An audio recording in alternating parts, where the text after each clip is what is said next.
The Square Ball Podcast. Hello there, welcome to the show. Dan here with Michael Normanton, special guest today as well, Ed Cowburn. We'll introduce Ed again in just a second. He's been on the show before. Just a quick plug for Levi Solicitors, who sponsor this show, levisolicitors.co.uk/the square ball, to get a 10% discount on your legal fees. Imagine that. Do you know what they do, Ed? Solicitor stuff. That's correct. Well done. Full marks. We're going to be replacing you with Ed soon. Solicitor stuff such as... Will's probate conveyancing. And, come on, you can't just play the hits Dispute resolutions. Yep. Commercial. Personal. Property. Personal. Yeah. Employment. Yep. Yeah. Yeah, they do that. Well, that's a new one, isn't it? To me, yeah. I'll check the website, but I think that's probably correct. Employment's a new one to you. It bloody well is, isn't it? Where you approach this job, lazy swine. levisolicitors.co.uk/the square ball for that 10% discount on your legal fees. So, Ed, you came in and did shows with us. It would have been last summer. So you are the man responsible for designing the Leeds United kits in the 23-24 season. You're no longer doing that. That's stopped. That was just it was a fixed term thing you did. So whatever comes next season, no to do with you. Nothing. No. On that though, well, we'll chat about this last season gone and how you sort of look back on the kits in a minute or two. But the big news, the big breaking news, in recent times has been about the smiley badge. And if you're watching this on the YouTube version, you will see that Ed is wearing the late 70s Admiral smiley badge. It's a bit tight. Is it? Has it shrunk? Has it shrunk? Yes, Yes, it's shrunk. So Admiral piping down the shoulders, smiley badge on the chest, alongside the Admiral badge on the other breast. Smiley badge coming back by the looks of it for this next season. And as we understand it, yellow away kit, bit of a collar on it. Smiley badge. Job's a good one. I wonder which version. We don't yet know which it is, because the version that you're wearing there is the one with Leeds United written around the edge. The original smiley was just a smiley. I know Red Rosani was always very keen to get the words Leeds United on the crest, wasn't he? And that version does it. But will they go that, or will they go super traditional? I personally prefer super traditional. Just the smiley, you mean? Yeah. Yeah, we've had two versions of it as well. There's been the yellow on blue and blue on yellow. And it's also, I think it's tilted a couple of times as well. It's kind of moved around. And in fact, there's some good pictures of players running out with them upside down, which I think is always worth seeing. The satanic smiley. I mean, famously, when we've had Angus Kinnear on this show before, he said yellow kits don't sell. So I think, and I don't know, but... I think here's your opportunity to find out if it is true. And I think it's our age group, shall we say, that need to step up. Young punks, you mean? Gen X. Yeah. Are you Gen X? To basically, decide whether in the future we're ever going to get yellow kits again. I think we have to see that a load of 40 and 50-year-old men have to, show that they're willing to part with their cash rather than just go on social media and moan about it. Otherwise, I kind of almost feel like it might never happen again. This is the equivalent of placing sweets near the checkouts in the supermarket, isn't it? It's the power of, if you nag enough, you will get something. And so the kids will go, Mum, get me some sweets. And you go, shut up. The downside of being an old man, though, who'll moan on about stuff, is that I also will go, that's a bit expensive. Right. I'm going to wait for that to be 20 quid, then I'll definitely have it. Yeah. So that might... I think this one will sell out, and I don't think it'll hit 20 quid. Do you not think? No, I think it will be one of the all-timers, and I think they are probably genuinely doing it because there's been so much annoyance and nagging about it that you have to eventually deliver it just so you can say, right, now, leave me alone for 5 years. I think it's really sensible from the ownership, to sort of go, well, we're hearing it, we're listening, and let's go for it, and then we'll know one way or the other. I think the curveball that's come out... Well, there's sort of two with, Smiley, but, is the Red Bull. Is, what do they put on, which sponsor logo do they use? To my mind, just having Red Bull in the lettering in blue, assuming that there's bits of blue on the kit makes the most sense. Red and yellow don't really look that great together. But we'll see. And I think, it would be good to maybe sit down and have a full chat through when they are out. In terms of the Smiley, I think... For me, I'm a huge advocate of the smiley.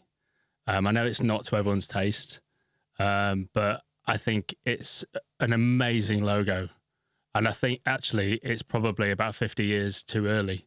It's a bit Marty McFly when it maybe came out. And I'm really interested to know how, if it's on there, a kind of modern, younger audience sort of sees that being used. Because to my mind, I'd change the club badge to that tomorrow. A few reasons for that. I mean, one, a really good logo should be really simple to draw. And I've designed enough logos in my time to look at something like that and go, that's almost like the pinnacle of your design career, designing something like that. Because, excuse me, a kid could draw that, and that's really, really powerful. Are you advocating bringing back Andrea Radrizzani's son to take over? Well, he could head of design. He could draw that, and I think it's incredibly powerful to sort of, if you think about the peace sign or Mercedes badge or playing cards or a heart or the Olympic rings, is like any kid can draw that. And I think it's an amazing thing when I've got young kids, and when they start drawing things and they can do it themselves, you're sort of handing it over to them, and you're sort of giving them that sense of ownership and power. And the smiley is literally a circle with a smile and another line to make it work.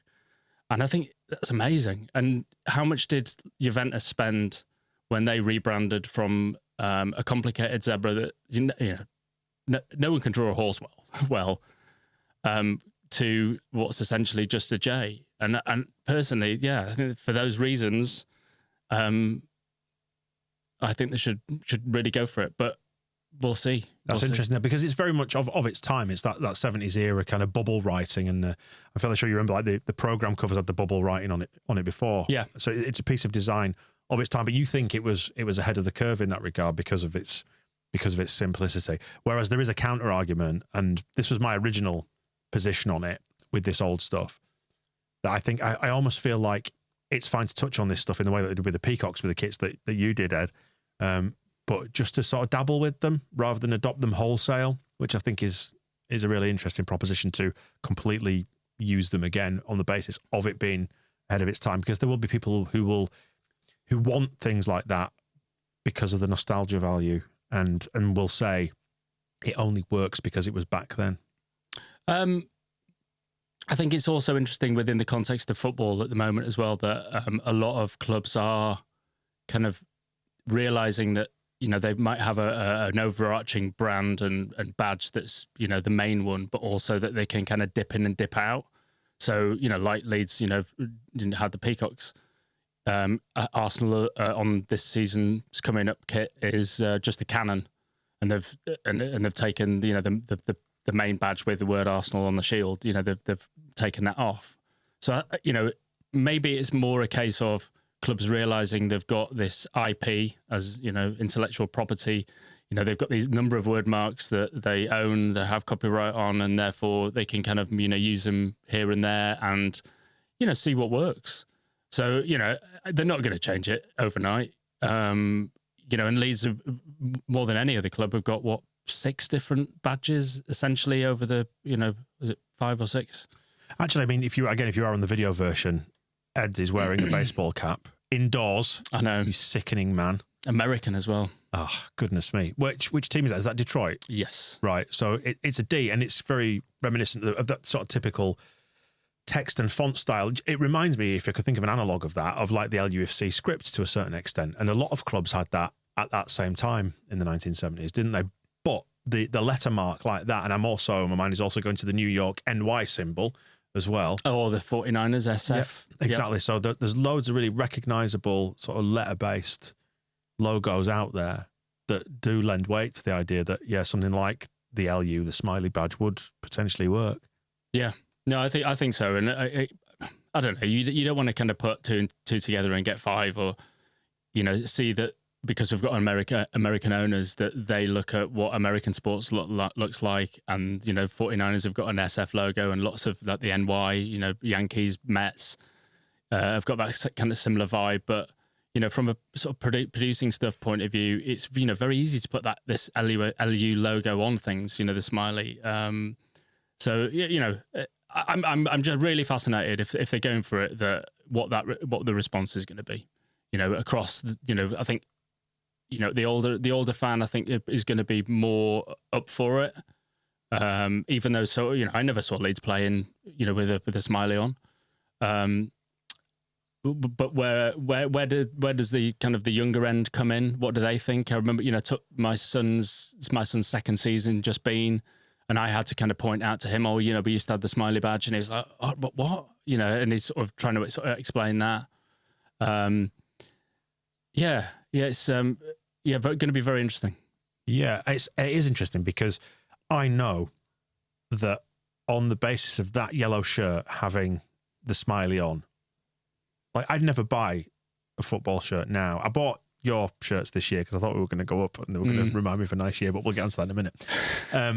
But I wouldn't buy like a shirt, probably not, with Red Bull on it, made by Adidas. I think it'd strike me as quite a corporate shirt. But again, I know that if we end up going up this next season, I'll want them. But the yellow shirt is transformed, even if it's got Red Bull on it. And I do wonder, perhaps a separate conversation, what will they do with the Red Bull logo? Will they just put that in blue, perhaps on the front of the shirt, just the word, rather than the actual symbol itself? But by taking the shield off and putting the smiley on, I know that I instantly want it already. I feel the same way. Yeah, it's really strange, isn't it? It's hard to kind of put, reason behind that, psychologically. And I think it partly comes back to this. Because I'm a silly middle-aged man, Ed. That's what it is. That's what it is. And I wish I was young again. But that predates me as well. I mean, I was born in 78. And when was the smiley on the shirt? 74. Was it 73, 74 onwards? It was there till late it lasted. I was going to say it lasted into the 79-80 season, and then the peacocks came. Yeah, which had basically that. The next badge was the same outer as that, wasn't it? With a peacock in the middle. Yeah, I think was the kind of transition between them. The smiley's not made a comeback though, has it? Because most other elements of Old Crest, I suppose the bird has never come back, has it? Because of it being bad luck and all. And it's been more or less unbroken good luck for Leeds since we got rid of the damn owl. I was going to say the owl, but the problem with that is that it's kind of become so synonymous with Sheffield Wednesday, hasn't it? That you almost couldn't do it. So now. That's another sort of interesting thing here is, the Yorkshire Rose as the other badge, the rose badge with the ball in the middle. It's hard to fully own kind of Yorkshire because Sheffield United have got a Yorkshire Rose in their badge. Huddersfield got one. No, but they are the Yorkshire club, aren't they, by their own definition? That's true. Yeah, that's true. Bless them. But yeah, the other elements of old badges have been brought back. So that, the current badge has both the LUFC script and a Yorkshire Rose in it, doesn't it? In then the weird lines at the side, which basically don't mean anything. But we saw the script came back for the Coca-Cola Cup final season. That was on there, wasn't it? Which was obviously the whole shirt was sort of a throwback, but with the less comfy collar. It's more like a turtleneck, which was a bit uncomfy. But yeah, it feels like the smiley is a bit that they've pretty much left untouched. Yeah, because the peacock is obviously it was very heavily peacock last season, but I'm sure it's been on the back of shirts in the past and stuff. Has it been, or was that? I don't know. Or was that just last season? Was that the first time it come back? It was. If only we had somebody who'd looked into all this when he was designing some football kits. We should think about speaking to that person. We've probably covered most of the peacock stuff. Yeah, go back and listen to it. Yeah, it's all there. We did 4 shows, didn't we, talking about each kit and the overall design process. And peacocked out. Yeah. Just to go back to the simplifying of crests, like you talked about Arsenal going with a cannon and stuff, which they actually moved away from that because the old design was too old to be copyrighted or something, as I remember it. I think the people were selling. Didn't they have to flip the cannon round? I think people were like selling knockoff stuff with cannons on outside the ground, and then they weren't allowed to stop them doing it. Essentially, so they went, "Oh, that's not our badge anymore." Oh, is that right? That's my vague memory of it. They did switch it around though because they explained it as post rationalisation. Are we blaming Kinnear for this, by the way?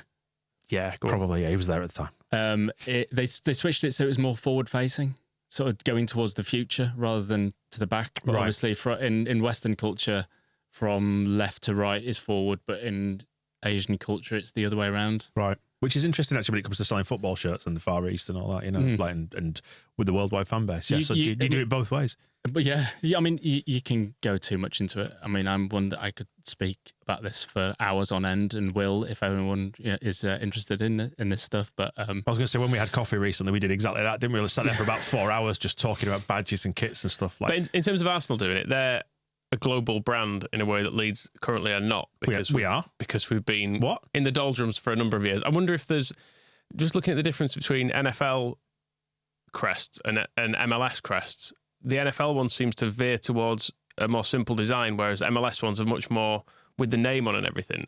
I'm wondering if there's anything in that in terms of the history of NFL teams being more established, so people go, that's the 49ers, I recognise what SF means. Whereas if it's just a random MLS crest, because they're all quite new still, they still seem to want full names on them. I'm just wondering if there's anything in that for because people go Juventus and Arsenal, people will have heard of them and have seen them on TV hundreds of times over the past 20 years, whereas Leeds, we not yet in that position. I think it comes back to what you were saying about when, what do you call it, Badgegate happened, and having the word Leeds United on there being seen as like this important part of it. And I don't necessarily think that's true. I think there's something about, I would say that, or we would say this, something about if you know is a better position to be, and that you kind of want someone to find out what it means. But these days, with social media and everything, if you're on Instagram and you saw a smiley badge, it would be probably next to the word Leeds United, or it would be talked about within that. So personally, I don't think it's necessary. But there's definitely been over the last 10, 15 years this push towards, I think a lot of badges being pretty similar. This idea of, you have something in the centre, and you could probably look at the square ball badge a bit like this, in terms of it's got something in the centre and it's a ring of type around it. So that it's like that's definitely a football thing. Whereas, and I think the MLS has got quite a lot of that. If you look back on when the MLS started in, was it 96, 93 maybe? Can't remember. A lot of that was a lot more kind of Americanized and sort of brash. And then as time's gone on, they've gone more and more in towards this kind of modern way of, having something central, making it in a circle. And for me, it's it's taken the soul out of it a little bit. And that's another reason why I think this smiley's so good, because I think it kind of does a lot of heavy lifting about what our club means to us. And it's bold. It's unlike anything else out there. That's no one could copy this, really. Did anybody at that time have anything similar design-wise, badge-wise? Not as far as I can see. And, I've done a lot of research and got books about, football badges, and, mostly they're really complicated. And there was, during the 60s, it went a lot scripted, but there was a lot of coat of arms. There's a lot of animals. But, to be that bold and just have those letter forms is pretty unusual. Do we know about the origins of it? Who designed it? No, I don't. I was thinking about that on the way in this morning. No, yeah. I don't know. Someone deserves a lot of credit. Yeah. Oh, definitely. Because it is. It's. Have I changed your mind? It's iconic. Yeah, I think you might have done. I'm not 100% on it. I really love it as an old retro thing. I don't know. I feel like it's maybe difficult to. I suppose from a branding point of view, do you see it?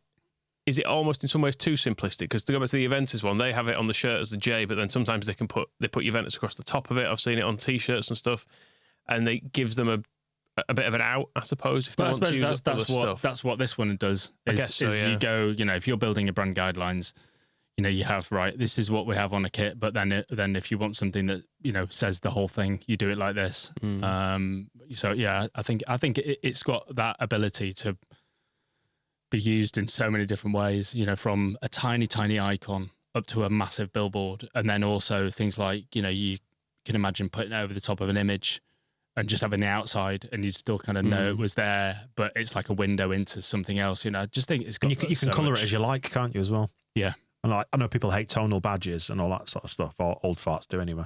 Hate tonal badges, but they're very much of the modern era. Or you can put anything in it. It works white, yellow, blue, the full shebang, doesn't it? So you're sold. I think I might be. Let's put it this way: if they turn around and announce tomorrow saying we're bringing this back, or in 12 months they went, right, it was such a success last year, we put out loads of great merch, whatever. Let's adopt it. It's used a lot in retail already. You can buy a lot of stuff that's got the smiley on it. That's relatively recent, though. There was not. Yeah, probably last 5 years. I was going to say, I think 10 years ago. In fact, this is I'm potentially incriminating myself here. At one point, I was selling Leeds United smiley sticker badges because I wanted some. What's the statute of limitations on? That's a good question. The club shop we're not selling. They sell them now. But at the time, the club shop didn't sell them, and I was like, I just want because the big crest stickers you could get for the back window, you could be at the club shop. I was like, I wanted a smiley version of that because I wanted it to be a bit like you're saying, a bit more of an if you know type thing. And the club weren't selling them. So you did a little backstreet operation. Yeah, so I did a little backstreet operation. A little wrap of heroin, little get your window sticker. To be clear, I've never sold drugs. You do see quite a lot of cars in Leeds though with the smiley on them. Well, the club shop sell them now. This is There all is. not anymore. They'll have all perished. It was it was certainly League One era. So a long time ago. I think at the time the club shop didn't touch it. I wonder if one of the some of the thinking is it's that if you know thing that means that you can make products that are allowed in pubs without them being overtly kind of this is definitely a football thing. Well, that's kind of our whole mantra with the square ball stuff. Like, is a T-shirt that we put out, you could probably wear it in a pub and get away with it. Yeah, well, like that one you've got on now because it's the Bielsa design. The Bielsa grenade design, yeah. You wouldn't. It doesn't even have a hint of football. Like the square ball badge, let's say it's a recognisable. It's always interesting going through like air traffic control and stuff like that. Security at an airport with a grenade on your T-shirt. Sorry, go on. And your Leeds Carajo as well. But yeah, it's a recognisable square football and badge, but you wouldn't be turned away from a bar in it on an evening. Whereas if you're trying to get in your Macron, someone might go, not tonight. I think that is definitely having worked there and stuff. Something that goes through all clubs, within their retail about, to try and cover all those different aspects of being a fan and wearing clothing. So, maybe that's where it needs to be more than anything. The smiley just kind of stays as that sort of small signifier that could go on a polo shirt that, people can wear. Well, we'll see. Well, you did the peacock design, didn't you? There was like the overlapping feather stuff that was on the warm-up shirt inside the word Leeds, but you could also get the full tracksuit, which was absolutely wild. And I love. Obviously, I'd never wear it, but I looked at that and went, "That's naughty."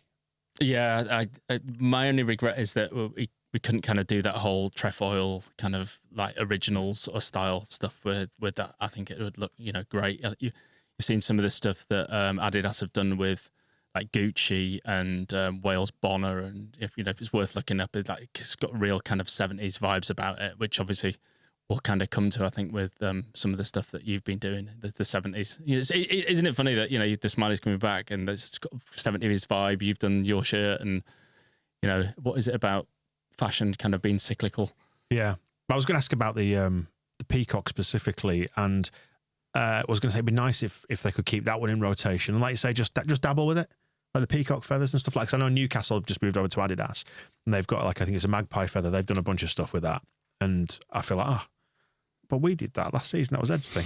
Yeah, no, it's back to what I was saying about having all the badges. I think maybe that's the future of kind of club branding. Is if you've got it and it's part of your history, then you can just dip in and out as you want, and people can still recognise it for being part of the identity. I mean, how do you feel about the peacock shirt, specifically like the blue away one, which was your design on the show that we did before about that kit specifically, the blue one? You told us the revelation was that it's got 1919 dots in each little tile of the peacock design, which I love. I think it's a beautiful little touch. Shows the sign of a psychopath as well. How do you feel? Because we never won on it, and I think that's the best Leeds United flavoured away shirt. I'm not just saying this. I think it's the best Leeds United flavoured away shirt we've had in a number of years. It's kind of unique and a little bit. Well, it's very Leedsy, but it's it's just got that little bit of something about it. But I'm that's probably my my. It's not a regret because I had nothing to do with the performances, but to see that not being won in was a bit gutting. But then, as a fan, you start to go a bit mad. And after they started losing in it, I was like, maybe don't wear it. Even though it is my favourite and I love seeing people wearing it. It was, I went to Salford. I was at the Salford game when they wore it. Oh, commiserations. That wasn't much fun. Just Salford, I meant. Just Salford. And where else did they wear it? Southampton. Stoke.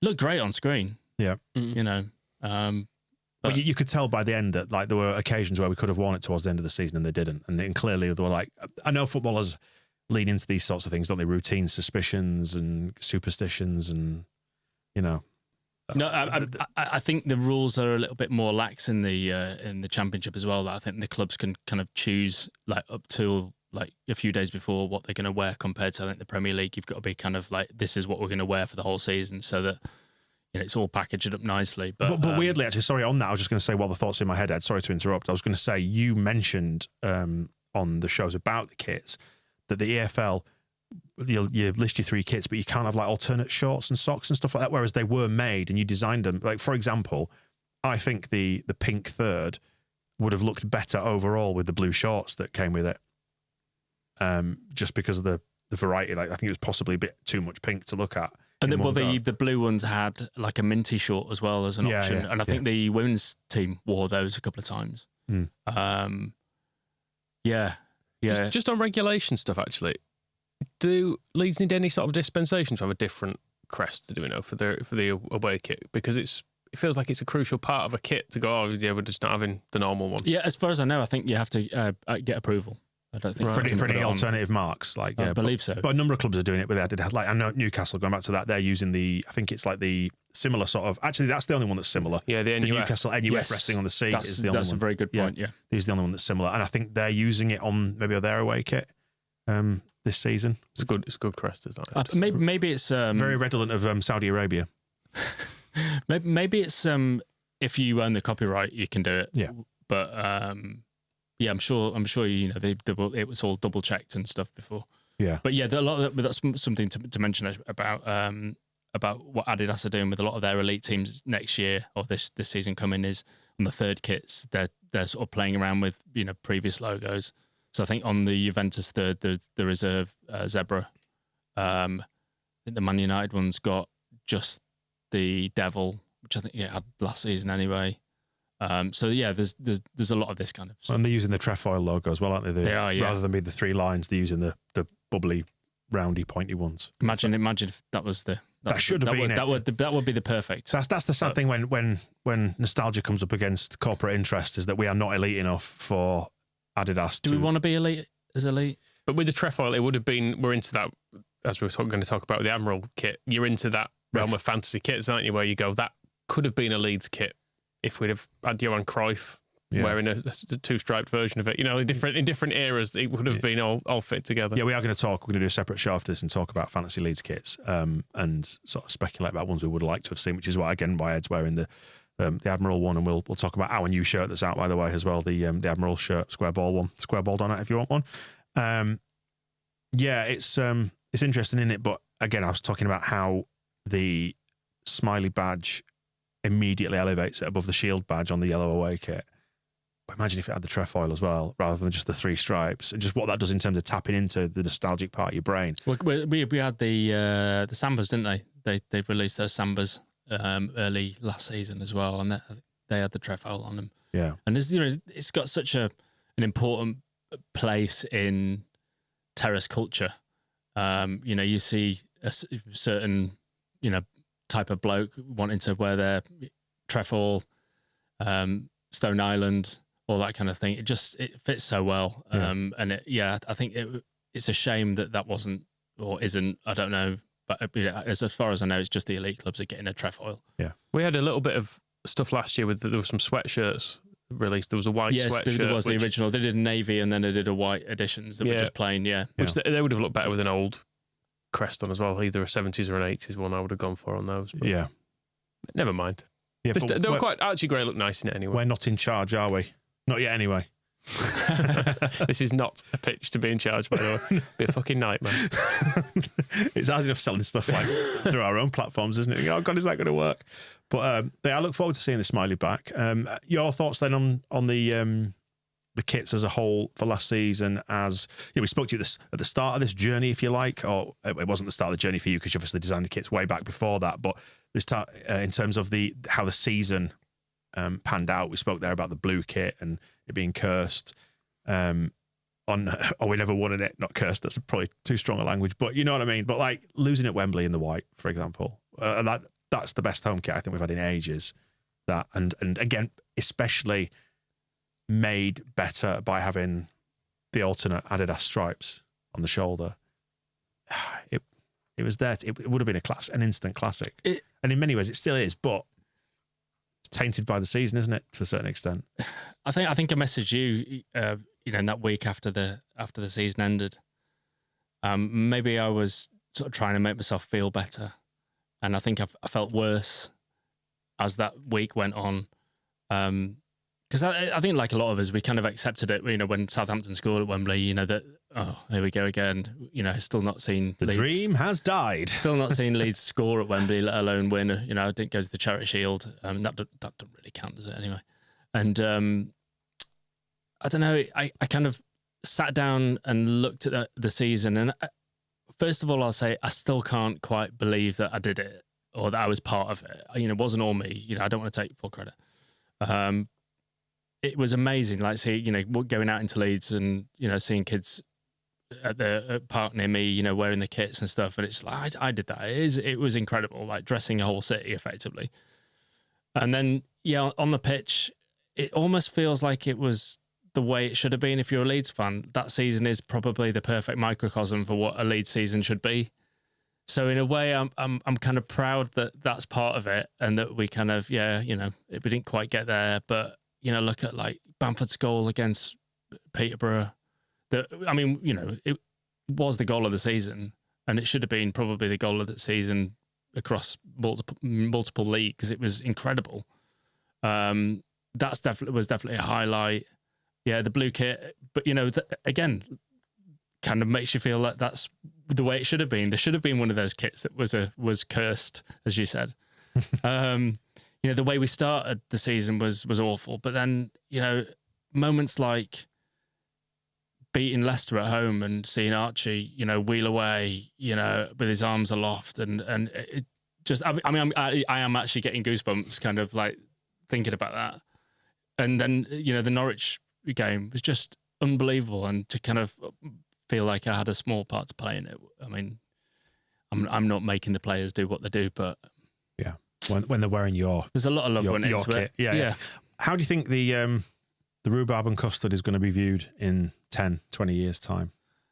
Because it was divisive, wasn't it? Because it's the most out there kit I think we've had in years. It's funny. I had a conversation with somebody on the school run that didn't realise that I was kind of part of it, and he was like, "Oh, I'm not sure about that." And I went, "Oh, you do realise there's all these elements and sort of just explaining on Right, give me 10 minutes. I'll explain everything. You're not going anywhere, are you? I really need to go. No. I'm not finished yet. And by the end of it, he was sort of going, "Oh, that's really interesting. I wish I'd kind of maybe known that a bit earlier." I think. What do you mean? Like tell the story of the kit? Yeah. Which is what we sought to do actually when we did the show. Yeah. But lots of people still don't kind of know about that, and I think because of that, maybe a lot of people will still just go, not sure about it, fruit salad, all that stuff, without knowing that how much work kind of went into it and what was behind it. But I think the Bamford goal, I think people will remember. So it's there, isn't it? It's part of history, and I'm not sure they'll make a replica of it like in 20 years, like they do with some of the Paco Bell stuff and all the other ones. But who knows? It could be one of those though, because it's so out there that in 10, 20 years it becomes a bit of a collector's item. I wonder. As well, the ultimate failure of the season isn't necessarily a deciding factor. The Burton kit is considered a bit of a classic and did nothing in that. No. It was semi-final. It was a heartbreak. It was a heartbreak shirt, though, wasn't it? I mean, exactly. It's like it's a similar vibe to it. It's playoff defeats and FA Cup defeats and nothing. But that is as much rooted in, again, talking about daft middle-aged men that we are, nostalgia for childhood, isn't it? I suppose. Yes, but it's gonna. but so this kit's gonna be part of that for, our kids. Yeah. Unlucky. Sorry about that, boys and girls. But thanks, Ed. Right, well, we'll break off there and we'll have a little think about what we've done and come back and talk about. We'll talk again, talking about middle-aged men thinking about things, fantasy Leeds kits. Because what else are you going to do when you're middle-aged and it's the summer and there's no football? But talk about kits that didn't exist, but you wish that they did. So look out for that one in your feeds. It's going to be video and audio in the next couple of days. We'll see you soon. The Square Ball Podcast.